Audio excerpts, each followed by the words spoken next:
আজকে আমার ননদের বেবির 21 দিন হয়েছে, তো আজকে ছচি উঠলো, তো আমাদের বাড়িতে যজ্ঞ হয়েছে, তো যজ্ঞ পুজো আমি তখন ব্যস্ত ছিলাম, তাই পরে তুলেছি তোমাদের সাথে শেয়ার করব বলে। তো বন্ধুরা কেমন আছো? আশা রাখছি ভালো আছো। তো দেখো আজকে আমাদের বাড়ির ছচি গেল, তো পুজো তো দেখিয়ে দিলাম যে কেমন করে পুজোটা হলো। তো আমি থাকতে পারিনি, তখন আমি রান্না করছিলাম, যার কারণে আমি তোমাদের পুরো ভিডিওটি দেখাতে পারিনি, আর ফোনও ছিল না, যার কারণে আমি পুরো ভিডিওটি দেখাতে পারিনি। তবে এখন রান্না করছি, কি রান্না করছি তোমাদের সাথে শেয়ার করছি, ঠিক আছে? আমি ভাত বসিয়ে দিয়েছি, আর এদিকে দেখো আমি এটা বাটা বানাচ্ছি। এটা কিসের বাটা আমি তোমাদের বলছি বন্ধুরা। হ্যাঁ শোনা,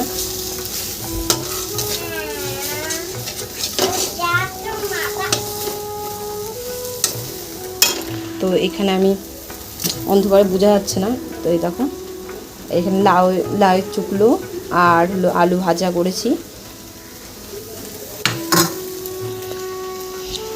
তো আমি এখানে লাউ কেটে রেখেছি, মাছের মাথা দিয়ে রান্না করব আর রুই মাছ রান্না করব। তোমরা দেখতে থাকো বন্ধুরা পুরো ব্লগটি। আমাদের বাড়িতে আজকে হিজড়া এসেছে, কারণ আমার ননদের বেবি হয়েছে, তাই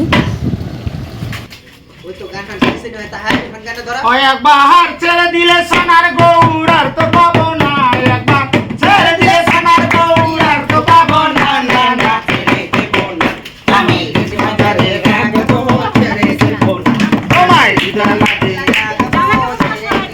এই পাশে ছেড়ে দিলে সোনার গৌর আর তো পাবো না, একবার ছেড়ে দিলে সোনার গৌর আর তো পাবো না, না না ছেড়ে দেব না আমি বাজারে রাখবো, ছেড়ে দেব না আমি বাজারে রাখবো, ছেড়ে দেব না বাবা মানো গোরা সকল সকিরনের মনোহারা ভবন মোহন গোরা কত গৌরীর মানা আশীর্বাদ দাও আমাকে ছেলে হোক, আমি ওই নয়নে নয়ন দিয়ে আর ফিরাবো না,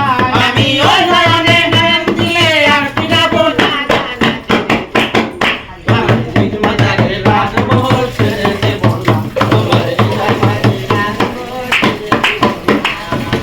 জগবতী গলি গলি ভাগবতের পদ জুলি, জগবতী গলি গলি ভাগবতের পদ জুলি আমি রাধার নাম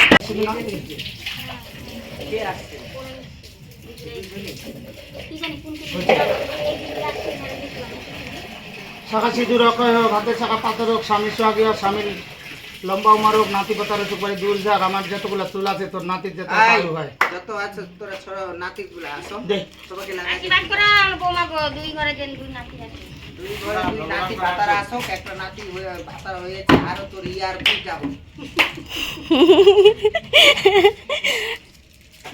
আমার শাশুড়ি তো 3000 চেয়েছিল, ওরা 5000 চেয়েছিল প্রথমে, তারপর 3000 রাজি হয়েছে। আমার শাশুড়ি 2500 টাকা দিচ্ছিল বলে নিচ্ছিল না, বলছে না নেব না, আমাদের 3000 টাকাই লাগবে।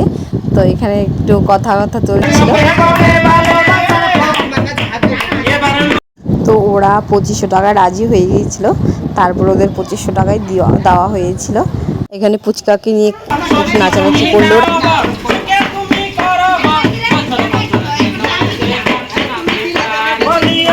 আজকে আমি আমার বাপের বাড়ি এসেছি, তো আমি ড্রাগন ফল কিনে নিয়ে এসেছিলাম। দেখো ও কেটে দিয়েছে ওর মামা, তো ওরা তো দুজন মিলে দেখো কী করে খাচ্ছে। আমরা ওদের খাওয়া দেখে ভীষণ হাসি পাচ্ছিলো, তো আমরা হাসছিলামও।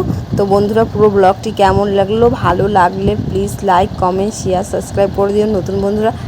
ঠিক আছে, আজকের মতো টাটা, আবার দেখা হচ্ছে।